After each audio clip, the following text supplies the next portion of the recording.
When a lone cowboy stepped forward to take 300 brutal lashes meant for a paralyzed woman he'd never met, the entire town of Millbrook fell silent.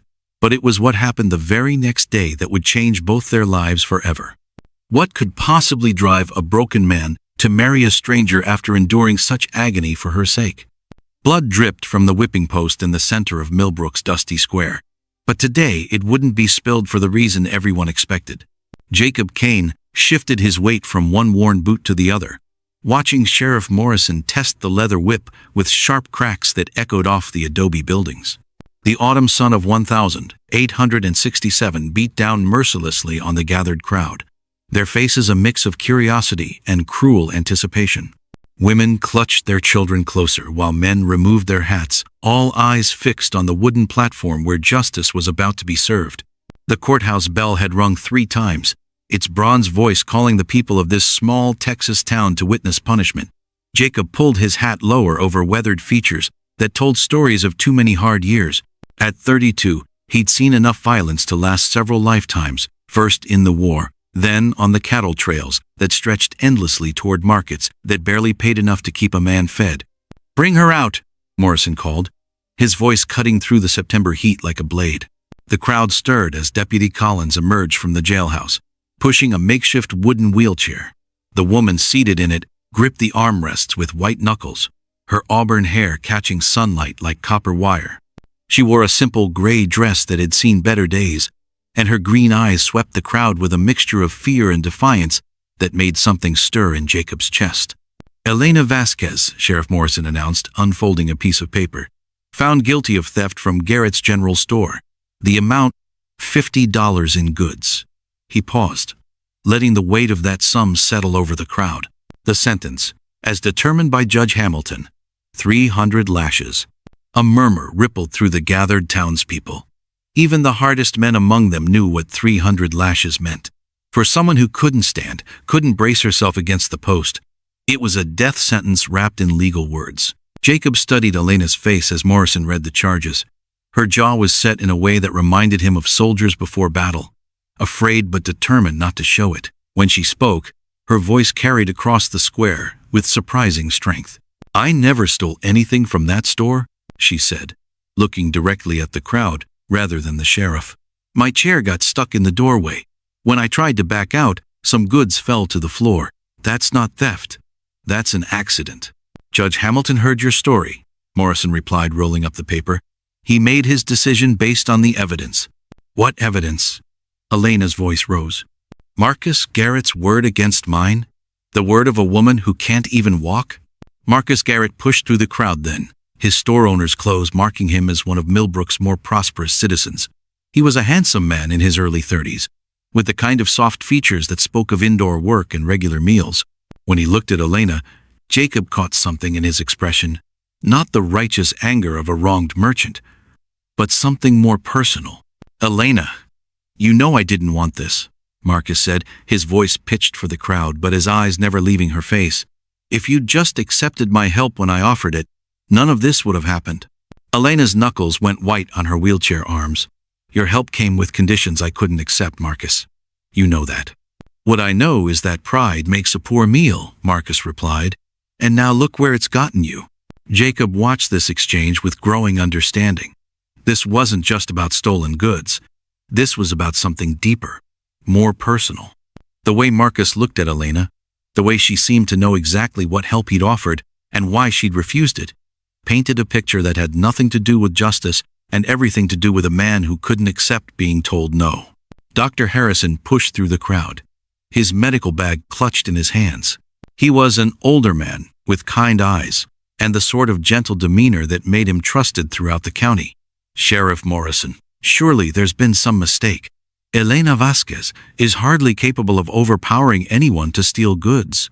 "The law doesn't care what someone's capable of, Doc," Morrison replied, shaking out the whip. "It only cares what they did." Jacob found himself studying Elena more closely as the adults argued around her. She sat very straight in her chair, her hands folded now in her lap with the sort of careful composure that spoke of practice. This wasn't the first time she'd faced a hostile crowd, wasn't the first time her word had been doubted because of what she couldn't do rather than who she was. The realization hit him like a physical blow. She was alone. In this crowd of neighbors and townspeople, not one person had stepped forward to speak for her character, to question Marcus Garrett's convenient timing, to point out that a woman in a wheelchair would be a poor choice for a thief. She was as alone as Jacob had been for most of his adult life. "Please," Elena said, and for the first time her voice wavered slightly. "I'm telling the truth. I never stole anything. I was only looking at the fabric, trying to see if I could afford enough for a dress. My chair got caught, and when I pulled back, the bolts fell. That's all that happened." "Then why didn't you stay to help clean up?" Marcus asked, stepping closer to her chair. "Why did you leave so quickly?" Color rose in Elena's cheeks. "Because I was embarrassed. Because I knew how it looked, and I knew what people would say. A crippled woman making a mess in your perfect store." The word hung in the air like a slap. Crippled. She'd said it herself, claiming the cruel word before anyone else could use it against her. It was a defensive move Jacob recognized from his own experience, taking the blow on your own terms, rather than waiting for someone else to deliver it. Sheriff Morrison stepped forward, the whip coiled in his hands like a sleeping snake. "Enough talk. The sentence has been passed, and it's time to carry it out." He looked at Elena with what might have been pity. "I'm sorry, Miss Vasquez, but the law is the law." Elena nodded once, a sharp movement that spoke of acceptance rather than defeat. She began working at the wheels of her chair, trying to position herself near the post. The crowd watched in uncomfortable silence as she struggled with the mechanics of her situation. How do you tie someone to a whipping post when they can't stand? That's when Jacob Kane stepped forward, his voice cutting through the tension like a knife through silk. "Sheriff Morrison," he said, his words carrying the quiet authority of a man who'd commanded troops under fire. "I'll take her place." The crowd's murmur died as if someone had thrown a blanket over the entire square. Sheriff Morrison blinked, the whip going slack in his hands. "What did you say, Kane?" Jacob removed his hat, revealing brown hair that needed cutting and eyes the color of storm clouds.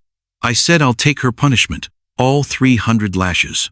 Elena's wheelchair creaked as she spun to stare at him, her green eyes wide with shock.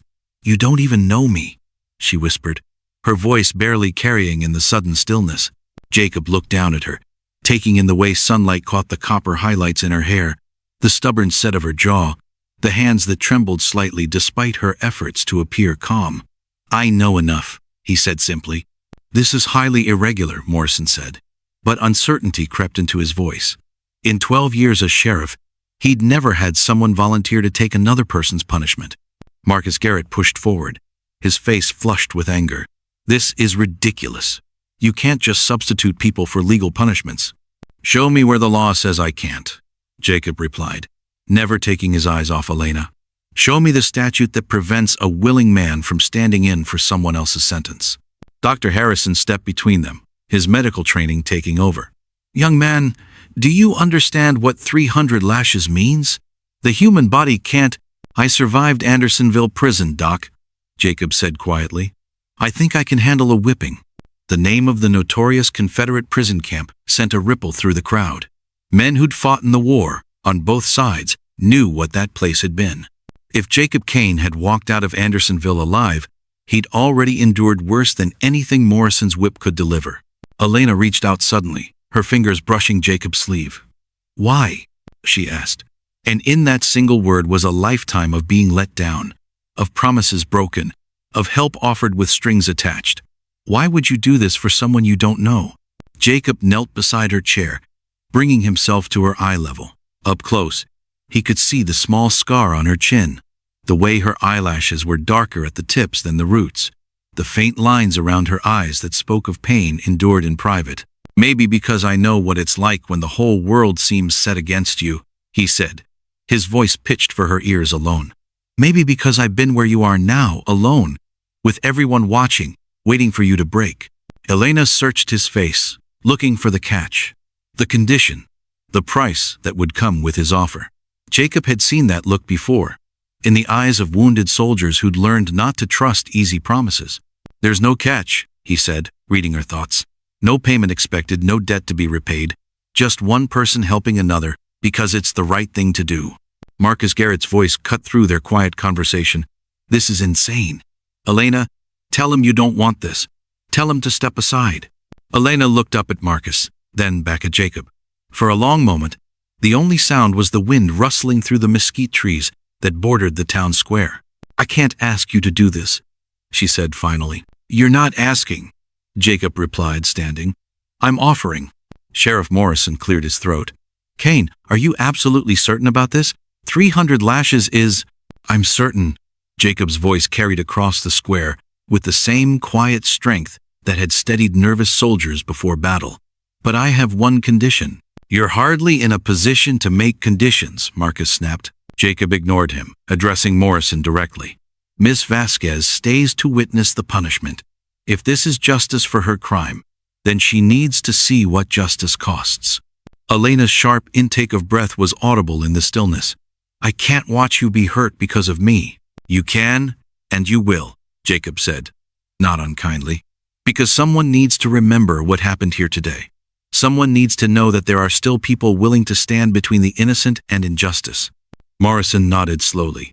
That's actually part of the standard punishment. The convicted party witnesses the carrying out of their sentence. He looked around the crowd, seeing nods of agreement from some of the older men who understood legal precedent. I suppose there's nothing in the law that prevents substitution, as long as the sentence is carried out in full. Then we're agreed, Jacob said. He began unbuttoning his shirt, revealing a torso marked with old scars. Some from the war, others from the hard life of a cowboy. The crowd murmured at the sight of white lines crisscrossing his back and shoulders, evidence of previous suffering. Elena's eyes traced those scars, understanding flooding her features. You've been whipped before. Among other things, Jacob said matter-of-factly, folding his shirt and handing it to Dr. Harrison. Prison guards weren't known for their gentle treatment of Union soldiers. Marcus stepped forward one more time. Elena, please, this is madness. Come with me now, and I'll see the charges dropped. You don't need to let this stranger sacrifice himself for your pride. Elena looked at Marcus for a long moment, her expression unreadable. When she spoke, her voice carried a strength that surprised everyone, including herself. My pride isn't what's on trial here, Marcus, and this man isn't a stranger. He's the first person in 3 years who's looked at me and seen someone worth saving instead of someone who needs fixing. Jacob felt something warm spread through his chest at her words. He walked to the whipping post, placing his hands against the sun-warmed wood as Morrison's deputies brought the rope to bind his wrists. Wait, Elena called out. Her wheelchair creaked as she maneuvered it closer to the post. What's your name?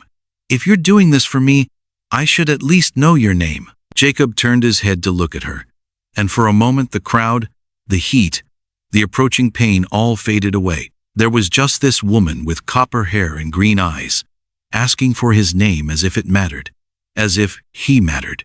Jacob Kane, he said. Jacob Kane, she repeated, as if testing how it sounded. I'm Elena Vasquez. I know, he said with a slight smile. Sheriff Morrison announced you. Despite everything, Elena almost smiled back. I suppose he did. Morrison stepped forward with the rope. Kane, last chance to change your mind. Jacob positioned his hands against the post, feeling the smooth wood that had witnessed so much pain over the years. I'm not changing my mind, Sheriff. Let's get this done.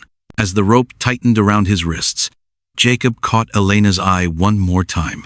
She sat very straight in her wheelchair, her hands folded in her lap, her jaw set with determination. She would watch, as he'd ask her to.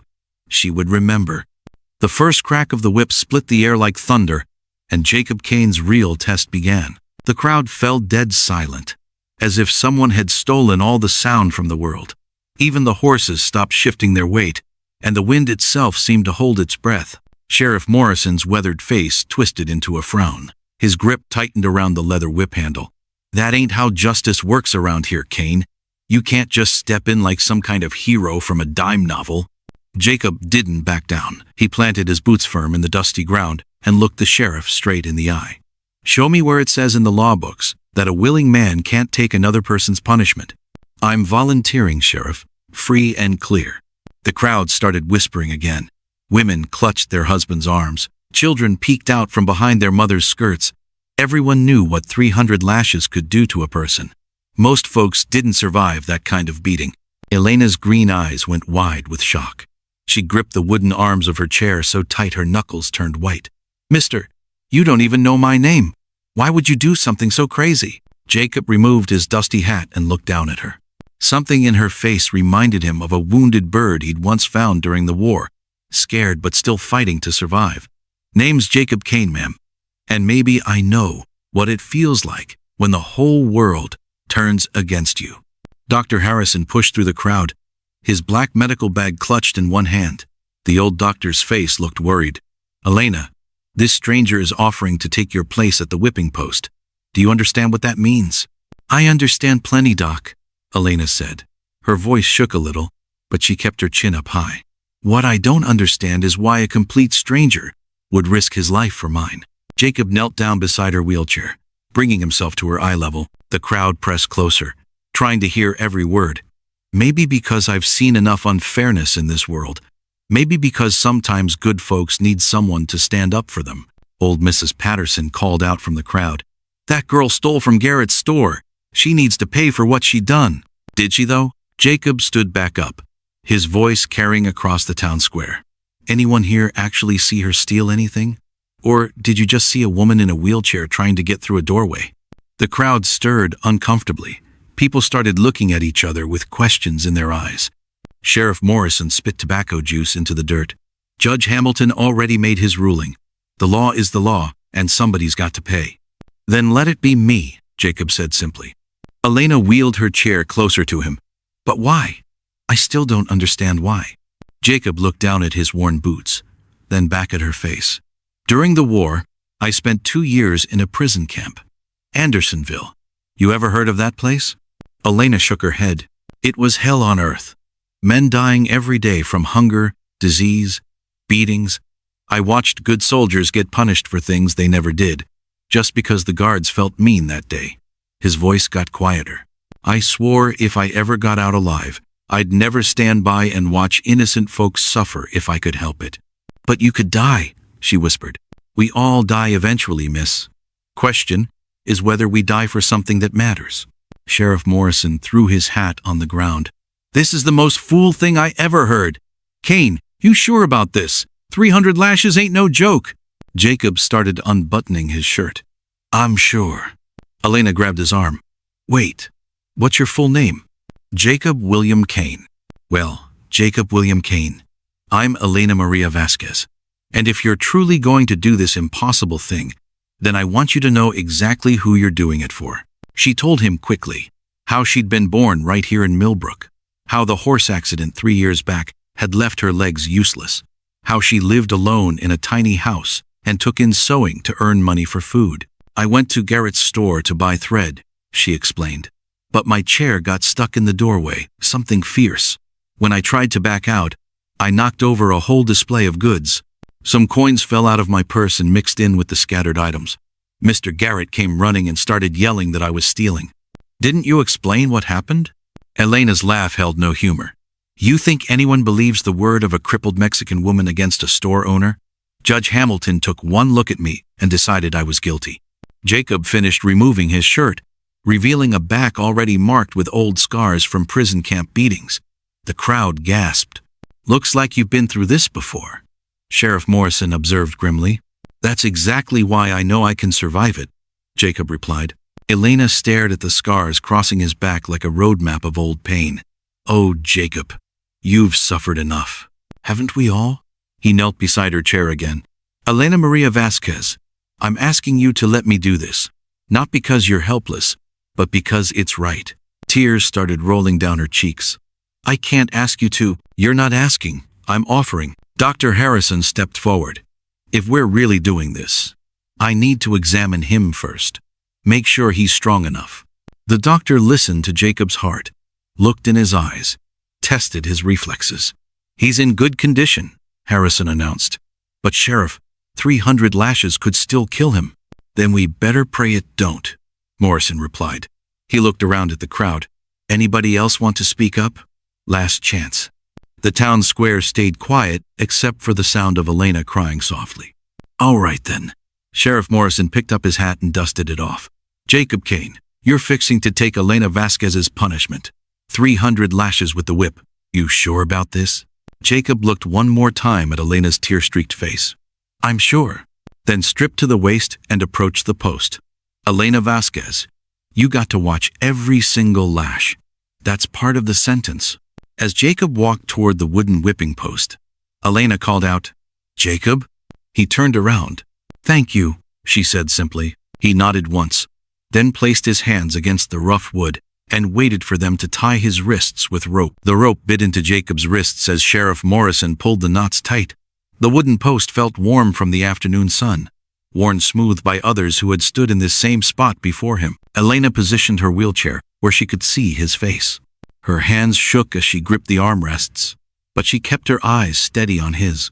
You can still change your mind, she whispered so quiet only he could hear. Jacob tested the ropes around his wrists. They held firm. Can you change yours? Before she could answer, Sheriff Morrison stepped back and shook out the long leather whip. It uncoiled in the dust like a sleeping snake coming awake. 300 lashes for theft, Morrison announced to the crowd. May God have mercy on your soul, Cain. The first crack of the whip split the air like thunder. Fire exploded across Jacob's shoulders, and every muscle in his body went tight, but he bit down hard on his tongue and didn't make a sound. Behind him, Elena sucked in her breath sharp and quick. One, Sheriff Morrison called out. The second lash crossed the first, opening his skin. Jacob's vision blurred for a moment, but he forced himself to focus on Elena's face. She was crying, but she didn't look away. 2. By the 10th lash, blood ran down Jacob's back in thin red streams. The crowd had gone completely quiet, and even Sheriff Morrison was breathing hard from swinging the heavy whip. Stop this, Elena suddenly called out. Please, Sheriff Morrison, stop hurting him. This is all my fault. Can't stop now, miss, Morrison replied, wiping sweat from his forehead. Law's the law, and we're barely started. Jacob found his voice, rough and strained from keeping quiet. Elena, look at me. She wheeled her chair around so she could see his face instead of his torn back. This ain't your fault, he managed to say between gasps. None of this is your fault, you hear me? But if I hadn't gone to that store, you went to buy thread. That ain't a crime. The whipping started again, 20 lashes, 30, 40. Each crack of the whip made Elena flinch like she was the one being hit. Some of the women in the crowd turned away, but Elena never took her eyes off Jacob's face. Why are you doing this? She asked during a brief pause when Morrison switched the whip to his other hand. Jacob's legs felt shaky, but he kept himself upright against the post. My pa used to beat my ma, he said quietly, every time he got drunk, which was most nights. I was too small to stop him back then, but I swore when I grew up I'd never let anyone hurt a woman if I could prevent it. 50, Morrison announced. The lashes kept falling. Jacob counted each one silently, not for himself, but for Elena, so she'd know how many were left, so she'd know he could last. At 100 lashes, Dr. Harrison stepped forward. Sheriff, his back is pretty torn up. Maybe we should... No, Jacob said firmly. All 300. She would have had to take all 300. Elena was sobbing now, but quietly. Jacob, please, let them stop. I can't bear to watch you suffer like this. Then don't watch my back, he said. Watch my eyes. See that I'm still here, still fighting. The crowd had thinned out some. Folks couldn't stomach watching a man get beaten to pieces, even if it was his own choice. But Elena stayed right where she was, never moving from her spot. At 150 lashes, Jacob's knees started to buckle. Blood soaked through his pants and pooled in the dirt around the post. Stay with me, Jacob, Elena called softly. Stay with me. Her voice became his anchor. Every time the pain tried to drag him under, he focused on the sound of her saying his name. 200 lashes. 250. Sheriff Morrison's arm was getting tired. His swings came slower now, but they still cut deep. I don't think I ever properly thanked you, Elena said during another pause. Jacob managed a weak smile. Don't thank me yet. We ain't finished. Jacob Cain, she said, her voice stronger now. You are the bravest man I ever met. Just stubborn, he replied. 260, 270, 280. The sun was getting lower in the sky. Long shadows stretched across the town square. Most of the crowd had gone home, but a few people still watched from porches and doorways. 290, Morrison called. Jacob's entire back was on fire. Every breath felt like swallowing broken glass. But Elena was still there, still watching his face with those green eyes that held more courage than anyone gave her credit for. 295. Almost done, Elena whispered. Almost done, Jacob. 296. Jacob's vision started going dark around the edges. His legs shook like leaves in a storm. 297. Stay with me, Elena repeated like a prayer. Stay with me, Jacob Kane. 298. Jacob looked directly at Elena. Even through his pain, he could see something changing in her face. The fear was still there, but something else too. Something that looked almost like 299. Sheriff Morrison raised the whip one last time. The leather whistled through the air and struck Jacob's already torn back. 300. Jacob stayed upright for one more moment. His eyes locked on Elena's face. Then his knees gave out completely, and he collapsed against the ropes holding his wrists. Sheriff Morrison immediately started cutting him free. Doc Harrison, get over here. Elena had somehow gotten out of her wheelchair and was crawling through the dirt toward Jacob. By the time the doctor reached him, she was already there, cradling his head in her lap. You did it, she whispered, tears falling on his face. You beautiful, crazy fool. You actually did it. Jacob tried to speak but couldn't find the words. Elena smoothed the hair back from his forehead with gentle fingers. Don't try to talk, she said softly. Just rest now. You've done enough. As Dr. Harrison worked to stop the bleeding, Elena continued whispering to Jacob, telling him he was safe, telling him the worst was over, telling him things would be different now. And lying there in the dirt, with his back torn to pieces, Jacob Kane had never felt more alive. The smell of death hung in Dr. Harrison's clinic like a wet blanket on a hot day.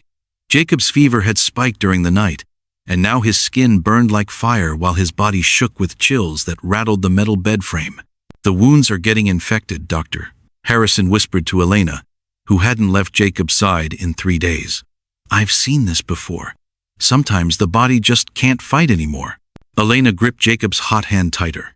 Red streaks were crawling up his arms like poison ivy, and his breathing came in short, painful gasps.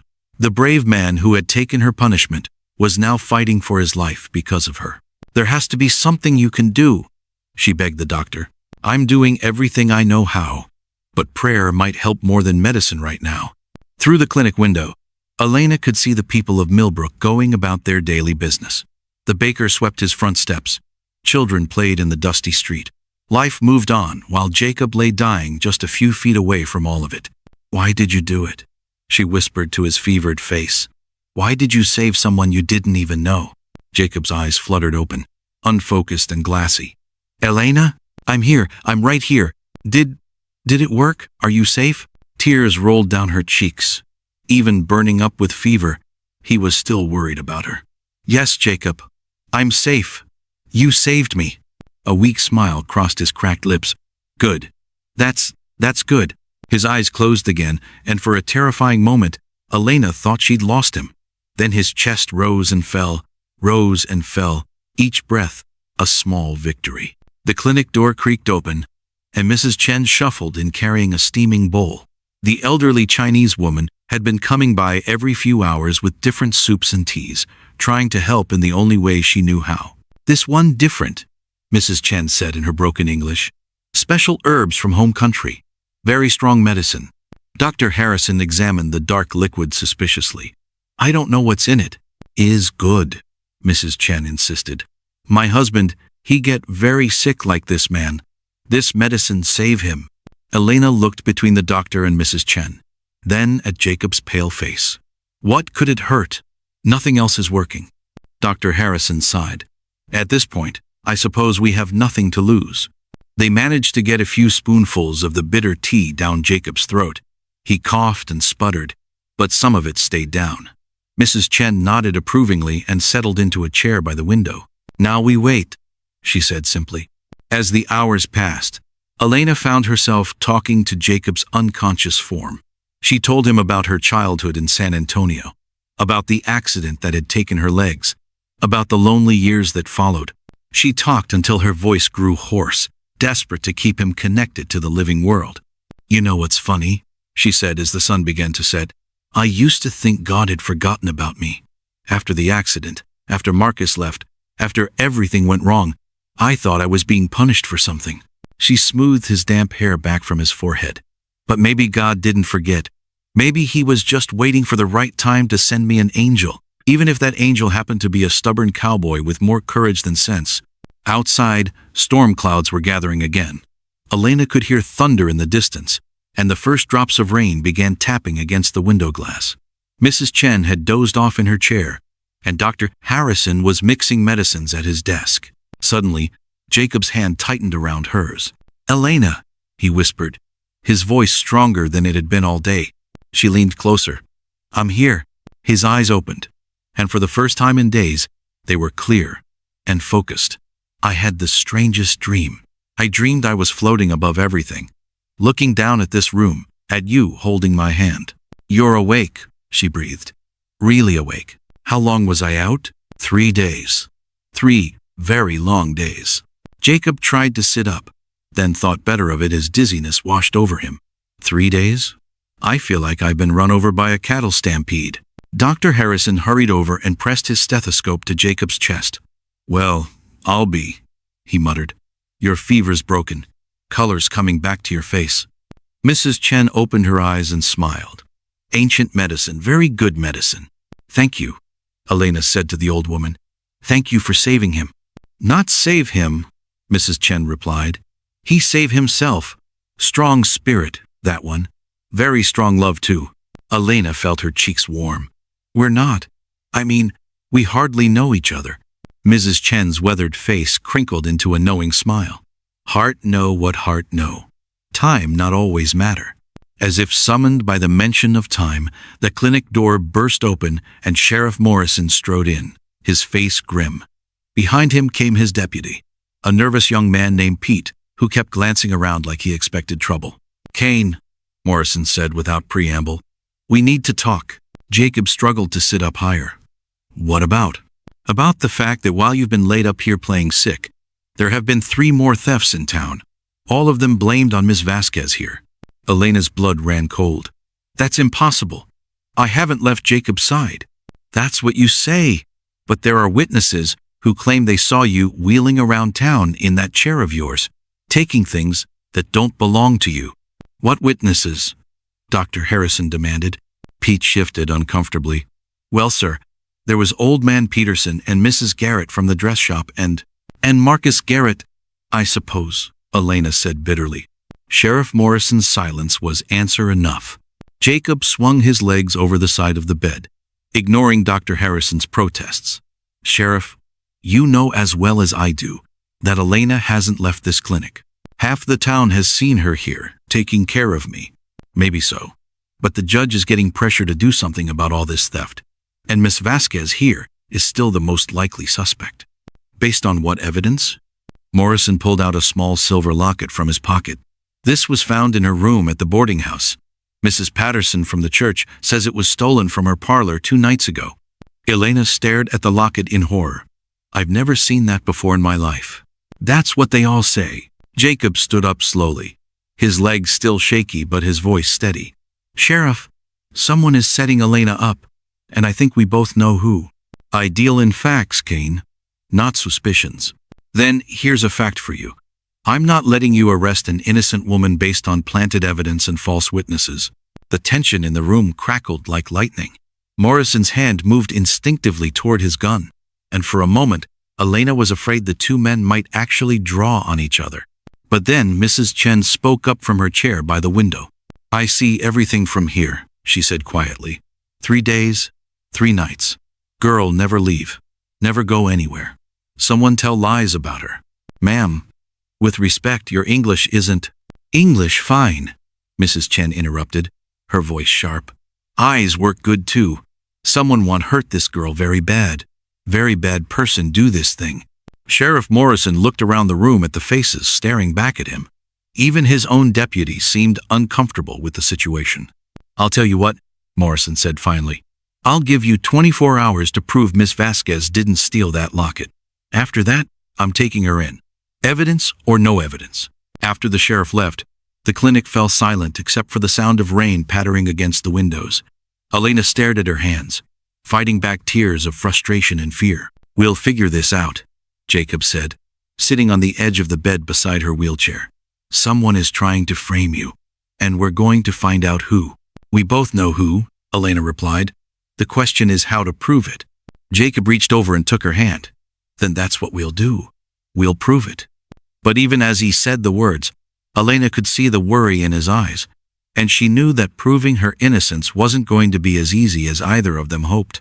The next morning brought news that hit Millbrook like a tornado touching down in the town square. Marcus Garrett stood on the steps of the courthouse, his voice carrying across the gathered crowd like a preacher calling sinners to repentance. Citizens of Millbrook, he announced, I come before you today with a heavy heart and important news that affects us all. Elena watched from the clinic window as more and more people gathered to listen.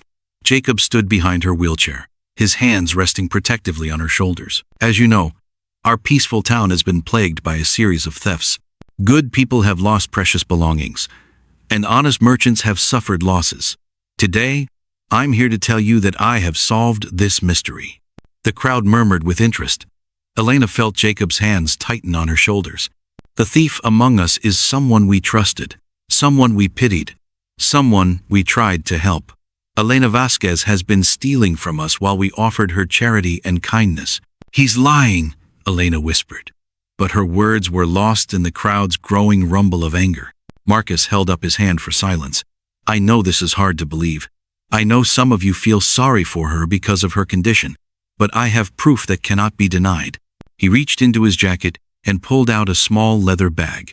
These are items stolen from various businesses around town, all found hidden in Miss Vasquez's room.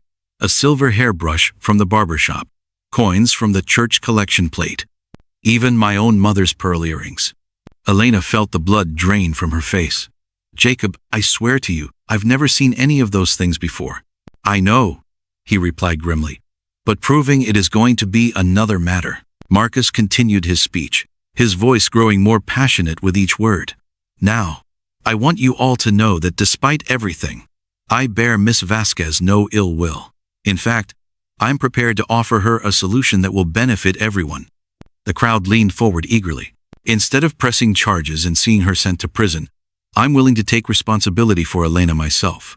I'm prepared to marry her and provide the supervision and guidance she clearly needs. Elena's hands flew to her mouth in horror. No, she gasped. No, he can't do this.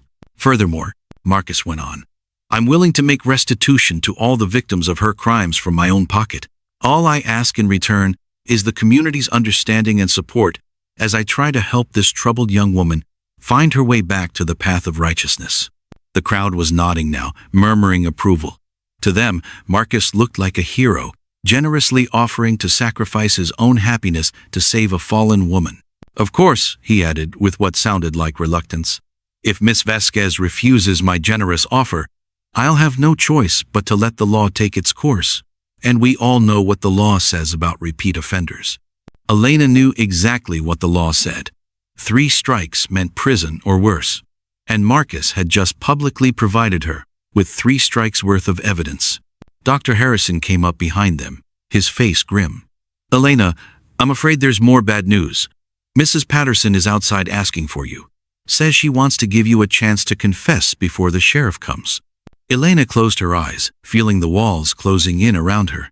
Marcus had planned this perfectly. He'd made himself look like a saint while painting her as both a criminal and a charity case who needed his protection. I won't do it, she said suddenly. I won't marry him to save myself from his lies. Jacob knelt beside her wheelchair. Elena, if you don't take his offer, they'll arrest you. And with all this planted evidence, then they'll arrest me. But I won't let him win by pretending to rescue me from problems he caused. A commotion outside made them all turn toward the window. Sheriff Morrison was pushing through the crowd, his face set in hard lines. Behind him walked Pete, the deputy, carrying a set of shackles. They're coming for you, Dr. Harrison said quietly. Elena straightened her spine and lifted her chin. Then let them come. I won't run from the truth, even if everyone else wants to hide from it. Jacob stood up, his jaw set with determination. Elena, there's something I need to tell you. Something I should have said before. She looked up at him, seeing something new in his eyes. What is it? I love you. I know it's crazy. And I know we've only known each other for a few days, but I love you. And I'm not going to let Marcus Garrett destroy you. Elena's heart seemed to stop beating. Jacob, marry me, Elena. Right now. Today. If you're my wife, Marcus can't force you to marry him. And as your husband, I can protect you better than I can as just a friend. But the charges, we'll figure out the charges later. Right now, we need to stop Marcus from getting what he wants. Elena stared at him, her mind racing. Outside, she could hear Sheriff Morrison's boots on the clinic steps. Are you sure? She whispered. Are you absolutely sure you want to tie yourself to someone who might be going to prison? Jacob smiled, and for the first time since she'd known him, the smile reached his eyes. Elena Vasquez, I have never been more sure of anything in my entire life.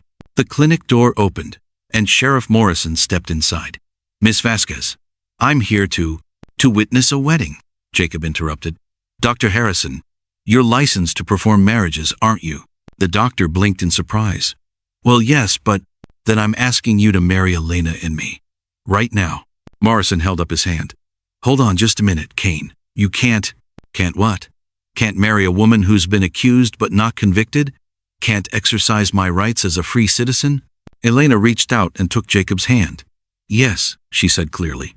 Yes, Jacob Kane. I'll marry you.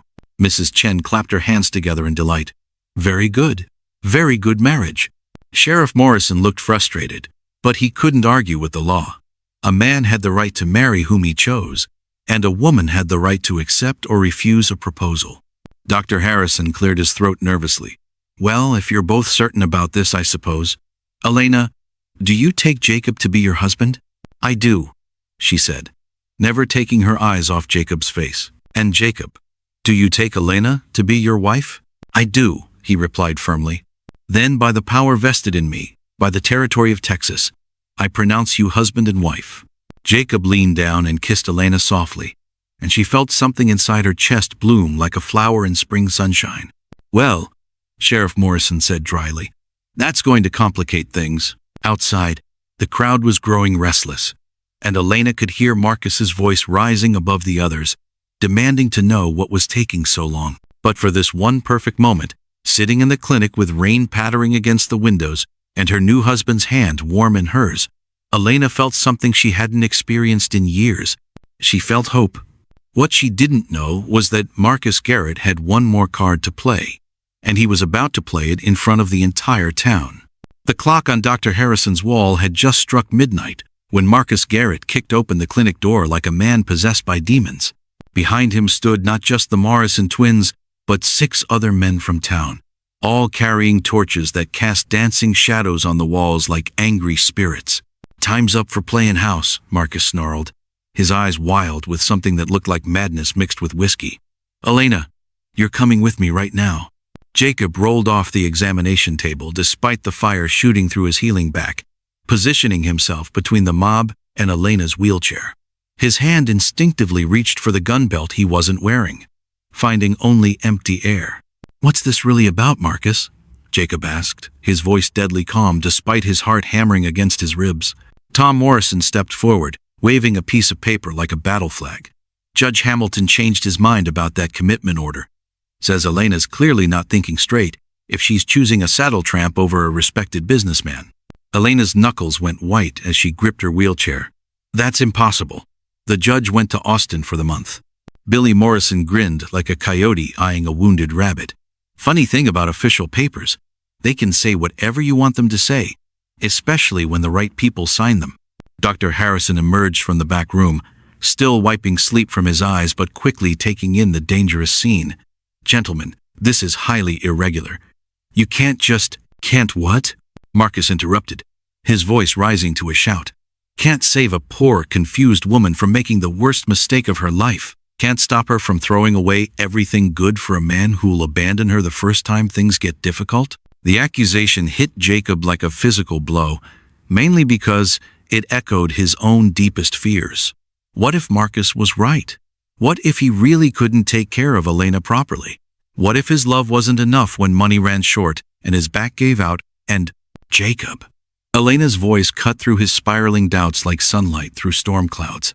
Look at me. He turned to find her eyes steady as bedrock, filled with a certainty that made his chest tight with emotion. Do you trust me? She asked simply. With my life. Then trust me now. She wheeled her chair forward until she faced Marcus directly. You want to know why I really ended our engagement 3 years ago? It wasn't just the accident. It was because even before I got hurt, you never saw me. You saw a pretty face, a good family name, someone who would make you look respectable. But you never saw Elena. Marcus's face twisted with something ugly. I saw enough to know you were worth saving from yourself. No, Elena said firmly. You saw something you wanted to own. There's a difference. The tension in the room stretched tighter than a bowstring. Outside, thunder rumbled in the distance, and rain began pattering against the windows with increasing intensity. Dr. Harrison cleared his throat nervously. Perhaps we should discuss this in the morning, when heads are cooler. There won't be a morning, Tom Morrison interrupted. Elena's coming with us tonight, that's final. Jacob felt something shift inside him, like a key turning in a long-locked door. For years, he'd drifted from town to town, never standing up for anything that mattered, never putting down roots deep enough to be worth fighting for. But looking at Elena brave, defiant Elena, who'd rather face an uncertain future than accept a comfortable cage, he finally understood what was worth defending. Over my dead body, he said quietly. The words seemed to hang in the air like smoke from a gunshot. Marcus laughed, but it sounded hollow and desperate. You against all of us? Those are poor odds, Cowboy. Maybe. Jacob's hand moved to the medical instruments on Dr. Harrison's tray, closing around a surgical knife. But I faced worse odds and lived to tell about it. Elena reached out and touched his arm. Jacob, no. There has to be another way. Before anyone could respond, the clinic door opened again. Sheriff Morrison himself stepped inside, rain dripping from his hat brim, his weathered face grim as winter dawn. What in the Sam Hill is going on here? The old lawman demanded, his eyes taking in the torches, the threatening poses, his own sons among the mob. Tom Morrison shifted uncomfortably. Pa, we were just... I can see what you were just doing, Sheriff Morrison snapped. And it looks suspiciously like vigilante nonsense, which is against the law in my town. His gaze settled on Marcus. Mr. Garrett, I believe you were asked to leave town after your last display of poor judgment. Marcus pulled himself up to his full height, trying to regain his authority. I have legal papers, Sheriff. A commitment order signed by Judge Hamilton himself. Sheriff Morrison held out his hand. Let me see this supposed legal document. With obvious reluctance, Marcus handed over the paper. The sheriff studied it carefully, holding it up to the lamplight, examining the signature and seal with the practiced eye of a man who'd seen plenty of forgeries. Interesting, he said finally. This paper says it's dated yesterday, but Judge Hamilton's been in Austin for 2 weeks. I know because I got a telegram from him just this morning, asking about a prisoner transport. He looked up at Marcus with cold eyes. This is a forgery, Mr. Garrett. A federal offense. The blood drained from Marcus's face. That's impossible. I had it drawn up by a lawyer. Which lawyer? Sheriff Morrison pressed. Marcus's mouth opened and closed like a fish out of water. Around him, the other men began backing toward the door, suddenly very interested in examining their boots. I think, Sheriff Morrison continued, that you gentlemen should head home before I decide to arrest the lot of you for attempted kidnapping. His hand rested meaningfully on his gun butt. And Mr. Garrett, I think it's time you found somewhere else to conduct your business, permanently. The mob melted away like snow in spring sunshine, leaving only Marcus standing alone in the clinic doorway. For a moment, he looked like the broken man he really was, desperate, defeated, clinging to the last shreds of his dignity. This isn't over, he said, but the words lacked conviction. Yes, it is, Elena said gently. Marcus, I hope you find what you're really looking for someday, but you won't find it trying to force someone to love you. Marcus stared at her for a long moment, then turned and walked out into the rainy night without another word. Sheriff Morrison tipped his hat to Elena and Jacob. Sorry for the disturbance, folks. Sometimes justice takes a while to catch up, but it generally gets there in the end." After the sheriff left, the clinic fell quiet except for the sound of rain on the roof and the ticking of the wall clock. Dr. Harrison bustled about, checking Jacob's bandages and muttering under his breath about fool young men and their dramatic notions. Elena wheeled her chair close to Jacob's bedside. "Are you all right? Are you?" She smiled, the expression lighting up her whole face. "I'm perfect.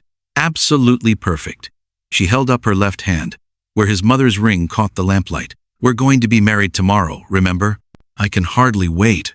Jacob caught her hand and brought it to his lips, pressing a gentle kiss to her knuckles.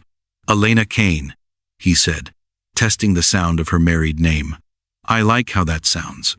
"So do I," she whispered. "So do I." The morning sun painted Millbrook's Main Street gold as a brass band. 2 years later, the sound of hammers and saws filled the air where Jacob and Elena's new house was taking shape on the hill overlooking town.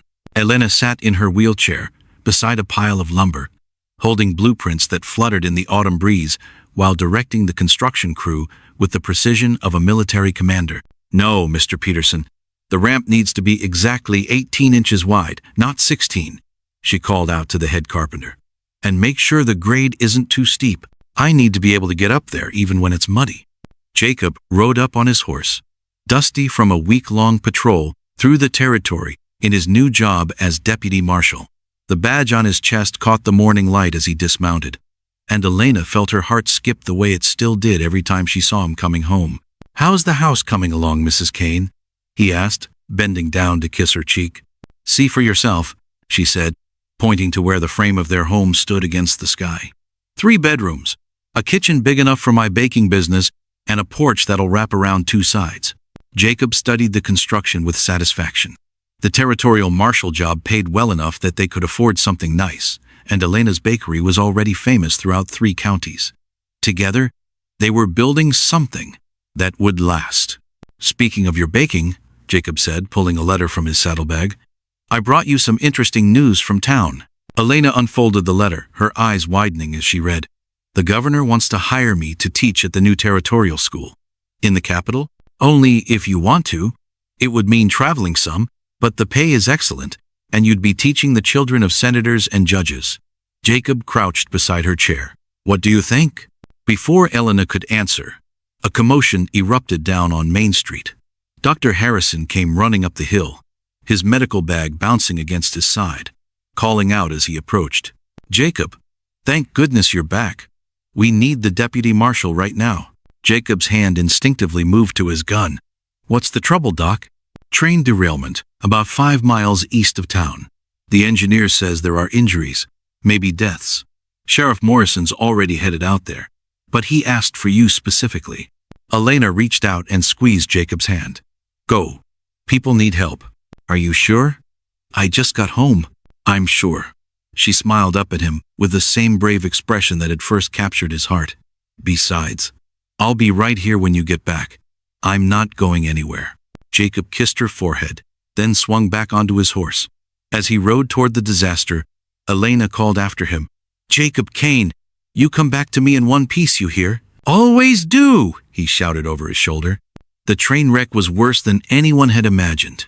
2 passenger cars had jumped the tracks and rolled down a steep embankment, trapping dozens of people inside the twisted metal. Jacob worked alongside Sheriff Morrison and a team of volunteers, using crowbars and rope to free the injured, while Dr. Harrison tended to the wounded. "There's someone still trapped in the second car," called out Ben Murphy, a local rancher. "Sounds like a woman, but we can't reach her through all this wreckage." Jacob studied the precarious pile of twisted steel and splintered wood. One wrong move could bring the whole mess down on whoever was trapped inside. "I can fit through that gap there," he said, pointing to a narrow opening between 2 bent support beams. "But if this thing shifts while I'm inside..." "Too dangerous," Sheriff Morrison said firmly. "We'll find another way, Sheriff," Jacob replied quietly. "Sometimes the dangerous way is the only way." He thought of Elena waiting for him at home, of the house they were building, of the future they'd planned together. But he also thought of some frightened person trapped in the dark, waiting for help that might never come. Jacob squeezed through the gap into the wreckage. Inside, the car was a maze of twisted seats and broken glass. He followed the sound of crying until he found her, a young girl, maybe 10 years old, pinned under a heavy wooden beam. "Hey there," he said gently, kneeling beside her. "I'm Jacob. I'm here to get you out." "I can't move my legs," she whispered, tears streaming down her dirt-stained face. "That's all right. I'm going to move this beam, and then we're going to get you to the doctor. What's your name?" "Sarah. Sarah Wilson." "Well, Sarah Wilson, you're about to meet the bravest woman I know. Her name's Elena, and she's going to teach you that there's nothing wrong with you that can't be fixed with a little determination and a lot of love." Working carefully, Jacob managed to shift the beam enough to free Sarah's legs. As he carried her out of the wreckage, he whispered, "Elena's going to love meeting you. She's got a lot to teach about being strong when the world tells you you're not." By evening, all the survivors had been rescued, and the injured taken to Dr. Harrison's clinic and several makeshift hospitals around town. Jacob finally made it home to find Elena waiting on the porch of their half-built house, wrapped in a quilt and holding 2 cups of coffee. "I heard about the little girl," she said as he sank into the chair beside her. "Sarah Wilson. Her legs are hurt bad. Doc doesn't know if she'll walk again." Elena nodded thoughtfully. "Then she's going to need people who understand what that's like. People who can show her that it's not the end of the world." "I was hoping you'd say that." Jacob reached over and took her hand. "Her parents died in the crash. She's got no one." "She's got us," Elena said simply. "If she wants us, that is." Jacob stared at his wife in amazement. Even now, after 2 years of marriage, she could still surprise him with the size of her heart. "Are you sure? Taking in a child, especially one who needs so much care?" "Jacob Kane," Elena interrupted. "Did you think I married you because you were easy to take care of?" He laughed, pulling her close despite the awkwardness of the wheelchair. "Point taken, Mrs. Kane." They sat in comfortable silence, watching the sun set behind the mountains while the sounds of their growing town drifted up from the valley below. Their house rose around them like a promise. And somewhere down in Dr. Harrison's clinic, a little girl was discovering that broken didn't mean worthless. "That letter from the governor," Elena said eventually. "I've been thinking about it, and I think I'd like to try it. Teaching at the territorial school, traveling, seeing new places." She smiled up at him. "As long as I've got a good deputy marshal to keep me safe on the road." "Always," Jacob promised. "Though I have to warn you, traveling with me can be dangerous." "Jacob Kane," Elena said, her eyes sparkling with mischief. "I took 300 lashes meant for me on the day we met, married me the next morning, and has spent 2 years proving that love isn't about what you can do for someone. It's about who you choose to be with them. I think I can handle a little danger." As if summoned by their conversation, Dr. Harrison appeared at the bottom of the hill, carrying his medical bag and walking slowly up the path to their house. "How's Sarah?" Elena called out. "Awake and asking questions?" Harrison replied. "Specifically, she's asking about the lady in the wheelchair who's going to teach her how to be strong. I told her she'd have to ask you herself." Elena looked at Jacob, who nodded.